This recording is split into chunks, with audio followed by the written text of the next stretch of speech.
नमस्कार दोस्तों, welcome back to your own channel Wealth Saga. आज 7 जून 2021 एसजीएक्स निफ्टी आपको 25 पॉइंट्स की माइल्ड पॉजिटिव ओपनिंग दिखा रहा है। बात करें एशियन मार्केट्स की तो एशियन मार्केट्स में आपको मिक्स क्यूज दिखाई पड़ रहे हैं।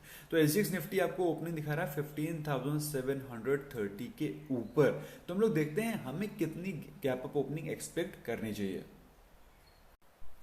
तो निफ्टी 50 एग्जैक्टली क्लोज हुआ था 15,670 पर। तो उसको अगर ध्यान में रखें तो अप्रोक्सीमेटली 50 टू 60 पॉइंट्स की गैप अप ओपनिंग आप एक्सपेक्ट कर सकते हैं इन आर निफ्टी 50। बात करें सेंसेक्स की तो सेंसेक्स निफ्टी बैंक पिछले ट्रेडिंग सेशन में that is on Friday market में थोड़ी सी प्रॉफिट बुकिंग हुई थी और प्रॉफिट बुकिंग होना लाजमी भी है क्योंकि मार्केट में ऑलरेडी अच्छा खासा रनअप हो रखा है। तो बीच बीच में आपको इंटरमिटेंट प्रॉफिट बुकिंग के सेशन दिखाई पड़ेंगे and that is good. That is consolidation. अपने पोजीशंस को कंसोलिडेट करने के लिए थोड़ा सा profit booking is also required. Otherwise बात करें तो मिड कैप और स्मॉल कैप इंडाइसेस में मिड कैप और स्मॉल कैप स्पेस में अच्छी क्वालिटी ऑफ स्टॉक्स में अभी भी बाइंग जारी है। अच्छा, पिछले ट्रेडिंग सेशन के टॉप गेनर में कौन थे? टॉप गेनर थे Gresham, Tata Motors, Bajaj Finserv, कोल इंडिया। और पिछले ट्रेडिंग सेशन में पीएसयूज में भी अच्छा खासा धमाल मचा हुआ था और आज के दिन भी बहुत ज़्यादा लाजमी है कि पीएसयू स्टॉक्स में आज भी कुछ अच्छा खासा मोमेंटम आपको एक्सपेक्ट करना चाहिए। पीएसयू के अलावा एक और सेक्टर है जहां पे आपको अच्छी खासा मोमेंटम दिखाई पड़ेगा, उसको हम लोग आगे कवर करेंगे। बात करते हैं टॉप लूजर्स की। तो टॉप लूजर में थे Nestle, SBI, HDFC bank, ICICI bank. RBI की जो क्रेडिट पॉलिसी थी उसके बाद थोड़ा सा बैंकिंग सेक्टर में थोड़ा सा झटका लगा था, वेयर एज एनबीएफसी के स्टॉक में अच्छा खासा आपको जंप और बाउंस बैक दिखाई पड़ रहा था। तो ओवरऑल आज के दिन कैसा रहेगा market, it will be very very interesting to see. इसीलिए दोस्तों जब कभी भी मार्केट में गिरावट आती है, करेक्शन होता है, वहां पर कुछ क्वांटिटी लेना नहीं भूलना है, जैसा कि गोल्ड और सिल्वर में हुआ। फिलहाल गोल्ड और सिल्वर फिर से स्ट्रेंथ दिखाते हुए दिखाई पड़ रहे हैं। अराउंड 49,000 के आसपास gold, silver is trading around 71,500। और क्रूड और नेचुरल गैस में कुछ ज़्यादा खास कारोबार होता हुआ दिखाई नहीं पड़ रहा है, लेकिन क्रूड जैसा कि मैंने आपको बताया था पिछले एक दो ट्रेडिंग सेशन पहले कि क्रूड ऑयल अपने करीब 2 मंथ्स हाई पर चल रहा है। सो जिसकी वजह से अच्छे खासा मूवमेंट भी दिखाई पड़ रहा है जिन स्टॉक्स में क्रूड के बेसिस पर मूवमेंट होता है।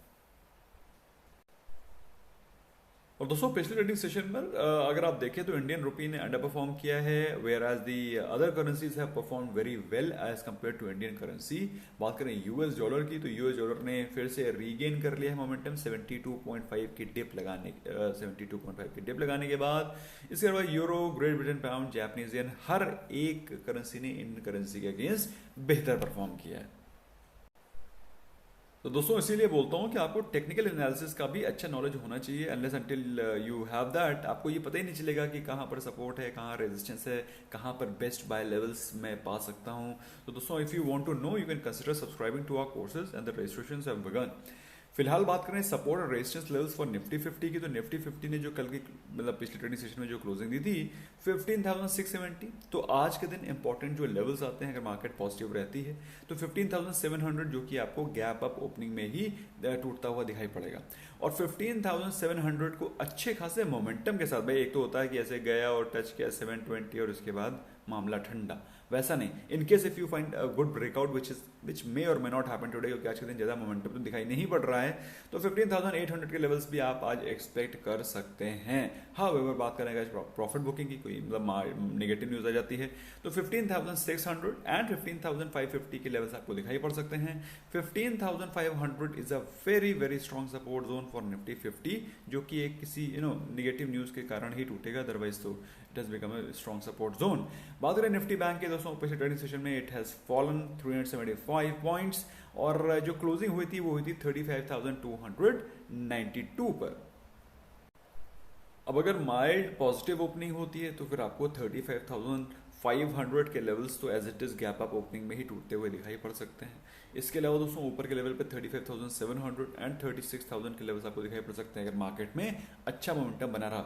36 के चांसेस तो मुझे कम ही लग रहे हैं। फिलहाल 35,700 is a level which you can watch out for. नीचे के लेवल से बात करते हैं, अगर प्रॉफिट बुकिंग आती है तो 35,000 के levels is a very strong support zone. और उसके बाद अगर टूटता है तो फिर तो नीचे के लेवल पे टूटने के तो बहुत सारे लेवल्स हैं जो कि आ सकते हैं, विच इंक्लूड्स 34,000, 33,500 500 ऑल्सो।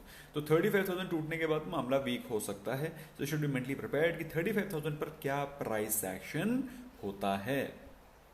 तो दोस्तों जैसा कि मैंने आपको बताया कि पिछले ट्रेडिंग सेशन में भी अच्छी खासी बाइंग हो रही थी, स्पेशली मिड कैप और स्मॉल कैप इंडाइसेस में। तो एफआईआईज ने पिछले ट्रेडिंग सेशन में बाइंग करी है 1500 करोड़ की और डीआईज ने करी है सेलिंग। तो कुल मिलाकर के एफआईआईज अभी भी बाइंग ही कर रहे हैं, विच इज अ ग्रेट न्यूज।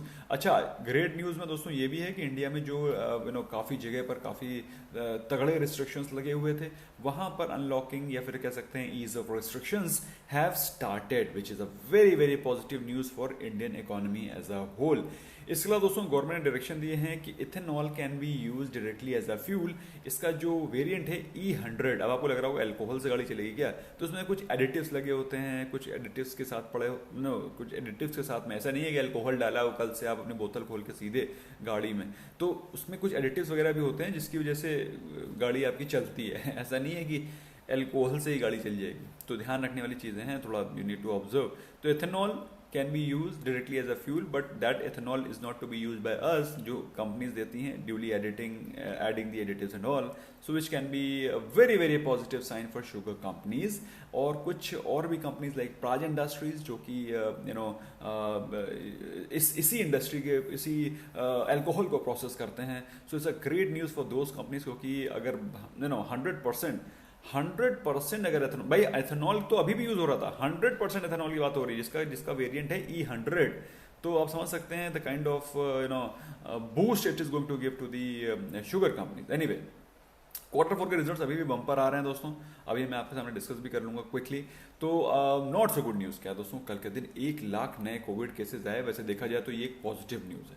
आज से 1 महीने पहले there were 4 lakh new cases which were coming, तो 4 लाख से घट के इंडिया में 1 लाख केसेस बचे हैं, which has shown that we have fought this bloody covid in a very very nice manner. within a span of just 1 month we have been able to fight it down from 4 lakhs to 1 lakh। तो भाई अच्छी news है कि नहीं, तो clap for you all, first of all the kind of resilience which you have shown by staying at home and keeping distance. इसके अलावा दोस्तों पिछले ट्रेडिंग सेशन में स्पंदन स्फूर्ति एक बहुत ही जबरदस्त स्टॉक था, अच्छा खासा भागा भी था, क्योंकि ऐसा न्यूज था कि Axis is going to acquire this. लेकिन ऐसे न्यूज आ रही है, र्यूमर आ रही है कि स्पंदन स्फूर्ति को एक्सेस एक्वायर नहीं कर रहा है। तो आज इसको देखिएगा, हो सकता है इसमें आपको कुछ गिरावट दिखाई पड़े, या फिर गिरावट दिखाई पड़ेगी या फिर भागेगा। कुल मिलाकर के इस स्टॉक पे नजर रखना बनता है। अच्छा, पिछले कुछ ट्रेडिंग सेशन में जो न्यूज़ आई हैं उसमें आया है पीएनबी का प्रॉफिटेबिलिटी इंप्रूव हुआ है, लेकिन बाकी सारे क्वालिटीज एसेट क्वालिटी वगैरह में कुछ खास इंप्रूवमेंट दिखाई नहीं पड़ा। भारत फौज में बहुत ही बेहतर रिजल्ट्स हैं, मोइल ने तो फोड़ दिया रिजल्ट्स, इतने ज़बरदस्त रिजल्ट्स थे। आईओएल केमिकल के results were not very good, ज़्यादा अच्छे रिजल्ट्स थे नहीं, मेरी नज़रों में तो ज़्यादा कुछ खास रिजल्ट्स थे नहीं, तो आज इसके स्टॉक प्राइस पर भी इम्पैक्ट पड़ सकता है। वैरक इंजीनियरिंग ने भी एक्सपेक्टेशन से खराब रिजल्ट्स पोस्ट किए थे अकॉर्डिंग टू मी। अब मार्केट कैसा लेती है, लेट्स सी। आज के दिन इंपॉर्टेंट रिजल्ट्स कौन से हैं? आज के दिन इंपॉर्टेंट रिजल्ट्स में है यूबीआई, इसके अलावा central bank of India, Mrs Bectors, फेयर के मॉर्गेनिक्स एंड जुबिलेंट इंग्रेविया। तो दोस्तों ये सारे के सारे स्टॉक्स हैं जो कि आज के दिन फोकस में रहेंगे। दोस्तों ये स्टॉक बहुत ही ज़बरदस्त कैंडिडेट है फॉर स्विंग ट्रेडिंग ऑल्सो, अगर आप लेना चाहें तो। MRF, NIACL, SMC global are a very very good stock, जिनके की रिजल्ट्स भी आज बेहतर एक्सपेक्टेड हैं और होपफुली रिजल्ट भी बेहतर आएंगे। अब बात आती है आज करना क्या। तो दोस्तों मार्केट का मूड बुलिश है, मार्केट का मूड बुलिश इस कदर है कि अभी निफ्टी 50 काफ़ी ऊपर चढ़ भी गया है, लेकिन मोमेंटम अभी भी बुलिश है, तो टेंशन लेने की खास जरूरत नहीं है, रिमेन इन्वेस्टेड। इसके अलावा विक्स इज बिलो 16, जो कि बताता है कि बड़े बड़े जो इन्वेस्टर्स हैं उनके लिए India has become a conducive market for investment, इसीलिए आपको मार्केट में ऊपर के सेट के लेवल्स जल्दी ही दिखाई पड़ेंगे। लेकिन आप लोगों को डिप्स पे बाय करना है ताकि आपका portfolio most of the time green ही रहे। अब अगर आप लोगों ने 10,000, 6,000, 8,000, 9,000 इस तरह के लेवल का वेट करना है तो फिर करते रहिए भाई, उसका कोई लिमिट नहीं है, उसकी कोई एंड नहीं है। Thank you so very much for giving precious time. Bye bye for now.